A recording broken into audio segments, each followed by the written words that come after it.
असो ठेव. नमस्कार, मी अविनाश पाटील, व्यसनमुक्त महाराष्ट्र समन्वय मंचाचा राज्याचा निमंत्रक म्हणून आपल्याशी काही गोष्टी शेअर करायच्या आहेत, सांगायच्या आहेत की ज्यामुळे व्यसनाच्या प्रश्नाचं गांभीर्य आणि त्याच्याबद्दलच्या वस्तुस्थितीच्या पार्श्वभूमीवर असलेल्या अपेक्षा ही तुम्हाला सगळ्यांना समजाव्या. व्यसनमुक्त महाराष्ट्र समन्वय मंच हा 2017 मेमध्ये आम्ही संघटित केला. महाराष्ट्रामध्ये व्यसनाच्या प्रश्नावर काम करणाऱ्या सर्व क्षेत्रातल्या, सर्व स्तरांवरच्या, सर्व भागातल्या संघटना, संस्था, गट, व्यक्ती या सगळ्यांना सामावून घेण्याच्या दृष्टीने व्यसनमुक्त महाराष्ट्र समन्वय मंच स्थापन केला गेला आहे. आणि त्याबद्दल महाराष्ट्राच्या सर्व महसूल विभागातनं विभागीय स्तरावरच्या बैठका, त्यानंतर जिल्हा स्तरावरच्या बैठका घेऊन त्या भागात व्यसनाच्या प्रश्नावर ज्या 4 क्षेत्र आहेत त्याबद्दल काम करणारे, मुख्यतः व्यसनविरोधी प्रचार प्रसार प्रबोधन, व्यसनाच्या बंदीसाठी काम करणारे, व्यसनविषयक उपचार करणारे आणि व्यसनाच्या विरोधी धोरण, कायदे, योजना याच्याबद्दल काम करणारे, अशा 4 क्षेत्रातल्या लोकांना संघटित करण्याचा प्रयत्न या व्यसनमुक्त महाराष्ट्र समन्वय मंचामध्ये आहे. आणि 100पेक्षा जास्त संस्था, संघटना आणि अभ्यासक असे सगळे मान्यवर यामध्ये सहभागी झालेत. पण अजूनही अनेक लोकांना याच्यामध्ये सहभागी होण्याची इच्छा आहे, मागणी आहे, संपर्क होत आहेत. त्या सगळ्यांचं व्यसनमुक्त महाराष्ट्र समन्वय मंचामध्ये स्वागत आहे.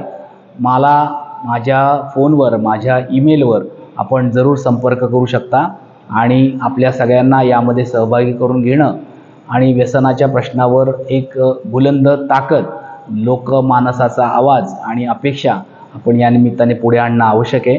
व्यसनाचा प्रश्न राजकीय अजेंड्यावर आणल्याशिवाय त्याच्यावरची उत्तरं, त्याच्याबद्दलचे मार्ग निघणार नाही. त्याच्याविषयीचं धोरण, त्याच्याबद्दलची अंमलबजावणी, त्याच्याबद्दलचे कायदे आणि त्याच्याबद्दलच्या कल्याणकारी योजना याला मूर्त स्वरूप येणार नाही आणि त्याची अंमलबजावणी प्रभावीपणे करता येणार नाही, अशी आमची यामागची भूमिका आहे. त्यामुळे व्यसनमुक्त महाराष्ट्र समन्वय मंचाच्या वतीने महाराष्ट्रातल्या व्यसनाच्या प्रश्नाबद्दलचं आकलन समजून घेण्यासाठी, करण्यासाठी आम्ही एक राज्य पातळीवरचा सर्वेक्षणाचा प्रयत्न केला आहे. 2017 ते 2019 म्हणजे दरम्यान आम्ही याबद्दलचा एक प्रयत्न केला आणि आता देखील पुन्हा त्याबद्दलचं सर्वेक्षणाचं आयोजन आम्ही करणार आहोत. पहिल्या टप्प्यात केलेल्या सर्वेक्षणामध्ये महाराष्ट्रातल्या 10 जिल्ह्यांमधल्या, त्या जिल्ह्यातल्या सर्व तालुक्यांमधनं, गावांमधून साधारणपणे 100पेक्षा जास्त गावांमधनं केलेल्या सर्वेक्षणामध्ये आलेले जे काही नोंदी आहेत, निष्कर्ष आहेत, ज्याच्यामधनं हे लक्षात येतं की व्यसनाचा प्रश्न किती गंभीर आहे. घरागणिक किमान एक तरी व्यक्ती व्यसनी आहे. ती अल्कोहोलजन्य म्हणजे दारूविषयक व्यसनाने असतील किंवा तंबाखूजन्य म्हणजे गुटखा, पान, सुपारी, तंबाखू मळून खाणे किंवा तंबाखूचं पान खाणे किंवा तंबाखूची मिसरी लावणे, अशा कुठल्याही स्वरूपाचं असेल, किंवा बिडी, सिगारेट याबद्दलचं व्यसन असेल. आणि याशिवायची इतर व्यसनं, ड्रग्ज म्हणून जे आपण म्हणतो की चरस, गांजा, अफू आणि नार्कोटिक्सच्या कायद्याअंतर्गत येणारे विविध प्रकारचे जे रस्ते, ह्या सगळ्या व्यसनांच्यामुळे महाराष्ट्रामध्ये मृत्यूचं प्रमाण इतकं भयानक आहे की असा अंदाज आपल्याला बांधता येतो की ह्या 100 गावांमधल्या, 10 जिल्ह्यांमधल्या आलेल्या सर्वेक्षणाच्या आकडेवारीची तुलना महाराष्ट्रातल्या एकूण लोकसंख्या आणि त्याच्यात महाराष्ट्रातल्या कुटुंबांच्या संख्येशी केली तर साधारणपणे 1.25 ते 1.5 लाख